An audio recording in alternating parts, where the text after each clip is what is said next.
नमस्कार दोस्तों, आप देख रहे हैं बिहार टुडे न्यूज और आज हम बात करने वाले हैं उस पार्टी की जिसने कभी बिहार की राजनीति में तूफान ला दिया था। राष्ट्रीय जनता दल यानी आरजेडी की वो पार्टी जिसने सामाजिक न्याय का नारा देकर करोड़ों गरीबों, पिछड़ों और दलितों को आवाज दी। लेकिन अब सवाल ये हो सरकार में भागीदारी, हर युवा की हो हिस्सेदारी, इसलिए तेजस्वी सरकार देगी हर परिवार को नौकरी सरकारी। सवाल, क्या आरजेडी दोबारा जनता की सेवा कर पाएगी? आरजेडी की कहानी कहां से शुरू हुआ? सफर साल था 1997। लालू प्रसाद यादव, जो उस समय बिहार के मुख्यमंत्री थे, उन्होंने जनता दल से अलग होकर बनाई एक नई पार्टी, राष्ट्रीय जनता दल आरजेडी। उनका मकसद था सत्ता में आम आदमी की आवाज। लालू यादव ने गरीबों, दलितों, पिछड़ों को एक पहचान दी और बिहार की राजनीति की दिशा ही बदल दी। लेकिन वक्त बीता और धीरे धीरे वही पार्टी जिसने कभी बिहार में राज किया वो सत्ता से बाहर हो गई। 2005 के चुनावों में आरजेडी की पकड़ कमजोर पड़ गई और तब से आज तक पार्टी कई उतार चढ़ाव देख चुकी है। आज की आरजेडी अब कौन है साथ और कौन है दूर? आज आरजेडी का चेहरा है तेजस्वी प्रसाद यादव। लालू यादव उम्र और बीमारी की वजह से राजनीति से थोड़ा दूर हैं, लेकिन उनका प्रभाव आज भी पार्टी में दिखता है। अभी आरजेडी विपक्ष में है और बिहार में एनडीए की सरकार चल रही है। तेजस्वी यादव ने हाल ही में दावा किया है कि अगर आरजेडी सत्ता में आई तो हर परिवार के एक सदस्य को सरकारी नौकरी दी जाएगी। यह वादा लोगों के बीच चर्चा का विषय है। कुछ लोग इसे जनता के पक्ष में मान रहे हैं तो कुछ इसे अव्यावहारिक बता रहे हैं। वहीं दूसरी ओर पार्टी के अंदर हलचल भी है। तेज प्रताप यादव, जो कभी आरजेडी के वरिष्ठ नेता माने जाते थे, अब पार्टी से बाहर हो चुके हैं।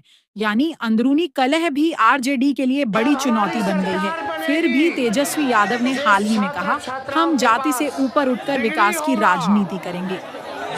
यह बयान बताता है कि अब आरजेडी अपनी पुरानी छवि बदलना चाहती है। आरजेडी का जनता के लिए काम और वादे। अगर हम आरजेडी के योगदान की बात करें तो यह पार्टी हमेशा गरीब और पिछड़े तबके के अधिकारों के लिए खड़ी रही है।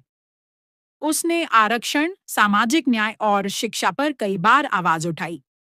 तेजस्वी यादव के समय में जब वे डिप्टी सीएम थे तब उन्होंने बिहार में कुछ अहम परियोजनाएं शुरू की, जैसे कि रोजगार अभियान, युवा स्किल डेवलपमेंट प्रोग्राम और स्वास्थ्य केंद्रों में सुधार की कोशिशें। इसके अलावा आरजेडी का फोकस है शिक्षा पर, युवाओं के रोजगार पर और महिलाओं की सुरक्षा पर। लेकिन विपक्ष का कहना है कि ये सिर्फ घोषणाएं हैं, जमीनी हकीकत अब भी बहुत पीछे है। आरजेडी का दम कब गिरा और क्यों? अब बात करते हैं उस हिस्से की जब आरजेडी का प्रभाव कम होने लगा। 2000 के दशक की शुरुआत तक लालू यादव का नाम ही राजनीति में गूंजता था, लेकिन 2005 में जब जेडीयू और बीजेपी ने मिलकर सत्ता बनाई तब आरजेडी का स्वर्ण युग खत्म होने लगा। लोगों में यह धारणा बनी कि आरजेडी के शासन में विकास रुक गया था और भ्रष्टाचार बढ़ गया था। खासकर चारा घोटाला ने पार्टी की छवि को गहरा धक्का पहुंचाया।